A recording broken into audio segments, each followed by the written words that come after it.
саламатсызбы? Эгерде биздин каналда биринчи болуп жатсаңыз, подписация кнопкасын басып, кошулуп коюңуз.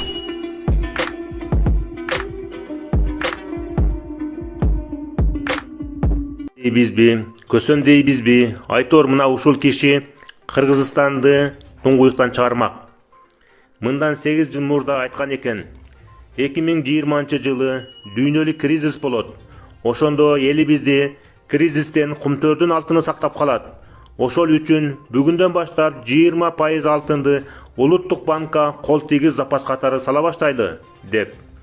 2012-жылы парламентте да элдин алдына чыгып да чырылдаган экен. Эгер ошондо бийлик башындагылар Садыр Жапаровдун сунушуна каршы чыкпай, кумтөрдүн 20% алтынын Улуттук банкка салып турганда, элибиз бүгүнкүдөй кыйынчылык тартпайт эле. Ар кайсы өлкөлөрдөн акча сурап, мамлекетибиз кайырчы болбойт эле. Тамак аш жана башка кризистерден өзүбүздүн эле ресурс менен чыгып кетмек экенбиз. 2012-жылы биз алтын минген кедейлер болсок, 2020-жылы уу калдыктарды минген кедей болобуз. Ошондон кийин биздин мамлекетибиз жок болот. Ошого жол берместен сунуш кылып атканыбыз өкмөткө алалы дагы, өкмөткө алып, өкмөт иштетсин, жана 20% алтынды Нацбанкка кол тийгиз мамлекеттик запас кылып койсун деп атабыз. Сентера эмес, кумтөр, жаңы түзүлгөн кумтөр алтын деп атам. 20% добывать эткен золотону государственный неприкосновенный запас катары Нацбанкка тапшырып турсун деп атам. Эмне дейбиз? Бүгүнкүдөй кыйын кырдаалда ушундай адамдын камакта жаткандыгы өкүнүчтүү.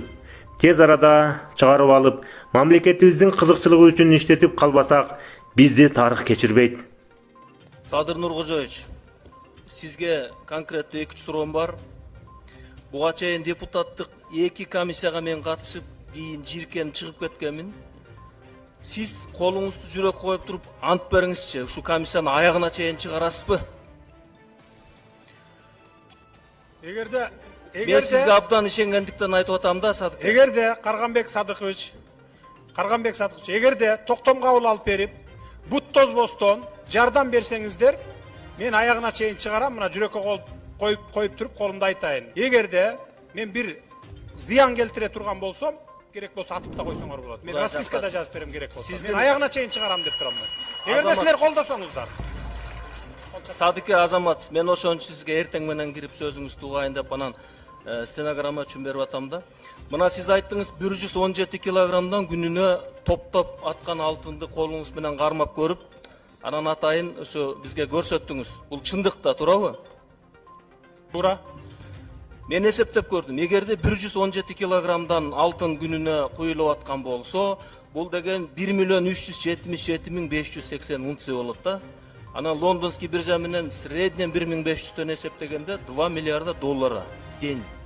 Жок, андай эмес. 2 миллиард эмес, миллион болот да, ошондо 100 килограмм алтын. Жок, мен 1 жылдыгын айтып атам. 1 жылдыгын айтып атасыз. 1 жылдыгын айтып атам. 365 күнгө көбөйтүп туруп айтып атам. Эме элдин кулагына күмүш сырга деп атам да келечекке. Анан сиз айттыңыз 33 эсе жанагы химикаттар, ядовитые вещества 33 эсе превышает дедиңиз. Бул туурабы? Туура. Булардын экологиялык паспорту боюнча 180 мышыяк жана менин касиеттүү нарыным көздөй агып аткан суунун баарында мышыяк 22 эсе көп дедиңиз. Туурабы? Туура, бул Казакстандан келген результат. Рахмат. Топурактын составында, топурактын. А сууда 2 эсе, 3 эсе, 8 эсеге чейин көп. Саат 8 болду. 5-күнгө узартабыз деп чечим кабыл алганбыз. Урматтуу депутаттар, добуш бергенбиз, танапиз. Жума күнү жолугабыз. Урматтуу судья, урматтуу жактоочулар, урматтуу катышуучулар. Бул иш боюнча, кумтөр маселеси боюнча мен акыркы 8 жылдан бери материал топтоп иштеп келатам. Бул маселени мен 2005-жылы дагы депутат болгонмун, 3-чакырылышта. Ошондо парламентке алып чыгып коюп, комиссия түзүлүп, бирок жетөгүздүн депутаты Кубанычбек Исабеков бүгүнкү күнгө чейин изилдеп келет. Ал дагы ошо депутат болчу ошол кезде. Ал жетөгүздүн депутаты катары комиссиянын председатели болуп шайлангандыгына байланыштуу мен кийлигишкен эмес. 2010-жылы депутат болуп шайландым. 10 октябрда Атажурт партиясынан келдим. кайрадан материалдарды топтоп изилдеп бүтүп 2011 жылы сентябрь октябрларда бүттү. 2012 жылдын 15 декабрында жогорку кеңешке алып чыктым. Ушул комиссияга чейин 20га жакын комиссия түзүлгөн экен. Бирөөнүн да результат болгон эмес. Мен ошол үчүн жеке эле көлдүн кулунда эмес, бүтүндөй кыргыз мамлекетинин жараны катары алып чыктым. Себеби Кумтөр маселесинде акыркы 20 жылдан бери биздин Кыргызстан бир тиын пайда алган эмес. Бийлик айтып аткан 130 миллион, 200 миллион доллар жылына төгүп атат деген, ал бул пайда эмес. Атиякта келтирген зыяндары өмүр бою Кыргызстанды уугачылап, ошол төлөп аткан акчасы 100 эсе, 1000 эсе кайра чыгым боло турган иш болуп турат Кумтөрдө. Ошон үчүн көтөрүп 15 февралда комиссия түздүрүп 20 июнда бүтүп жогорку кеңеште отчет берди. Тилекке каршы Кумтөр маселеси мамлекетке өтсүн, кыргыз элинин кызыкчылыгына иштесин деген токтом өткөн жок. Мага болсо бир гана ысык көлдөр эмес, бүтүндөй республиканын булуң бурчунан келип, шайлоочулар талап кылып баштады. Кайрадан жогорку кеңешке алып чыктым. Кайрадан переголосованияга койдургун деп. Себеби биздин регламент боюнча экинчи жолу кайрылып келгенге мүмкүнчүлүк бар. Ошонун негизинде шайлоочулар менден талап кылды. Митинг өткөзүп, площадьта элдин чечимин кабыл алып, резолюция кабыл алып. Андан кийин парламентке баралы. Ар бир 7 областтан келген эл чогулган 3 октябрь күнү. Ошол жерден эл өзлөрү делегат болуп, ар бир областтан 6-дан 7-ден киши кирип, депутаттарга түшүндүрүп айтып, ар кимиси өзүнүн шайлаган депутаттарына түшүндүрүп айтып, 10 октябрга кайра күн тартибине киргизмекпиз. Эч кандай бир бийлик басып алуу деген, же болбосо бир ушундай бир корыстный максат болгон эмес бул жерде. Бийлик басып алчу киши жөн эле кыйкырып өкүрүп 20 бала менен барбайт. Көргөнбүз 2005 жылы, 2010 жылы оружие менен, палкалар менен, таштар менен келген. Андай болгон жок. Жогоруда айтып өттүм. Мына менин Кумтөр боюнча кыскача маалыматым ушундай сиз үчүн. Андан сырткары мына бизди прокурорлор айтып атпайбы, туура эле камадык, туура чечим кабыл алган соттун чечими бар. Соттун чечимин көрдүк. 4-5 октябрда. 2 күндөн кийин ушул жерге алып келди бизди. Прокурор ошо следственный группанын баштыгы Исмаилов, Жылдызбек. Ушул жерден айтты соттон. Мен суроо бердим. Менде чакырык барбы дедим. Жок деди. Судья угуп отурду. Сиз эмес, башка судья. Төрагалык кылуучу. Мен айттым, забордон секирип өткөн жерде барбы десем жок деди. Силер бүт тартыпсыңар дедим. Баштан аяк митингди бүт ошол кечки саат 6-га чейин тартыптыр видеосу.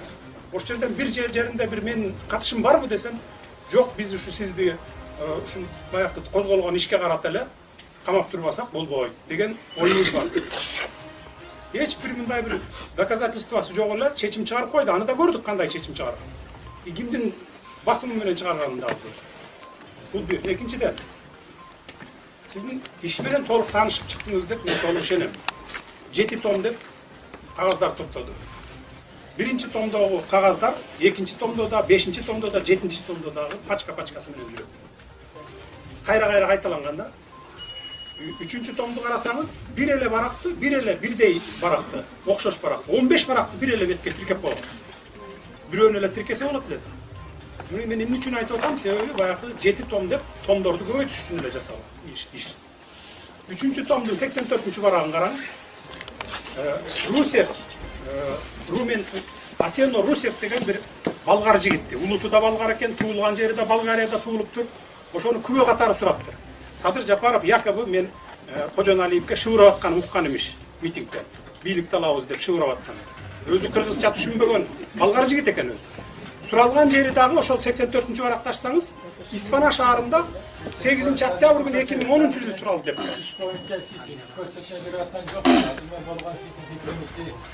Негизи биздин мыйзамсыз камалганыбызды айтып атамын да негизгиси. Анан эми туура, хорошо. Эми мындай да качып кетет деп атат бул прокурор.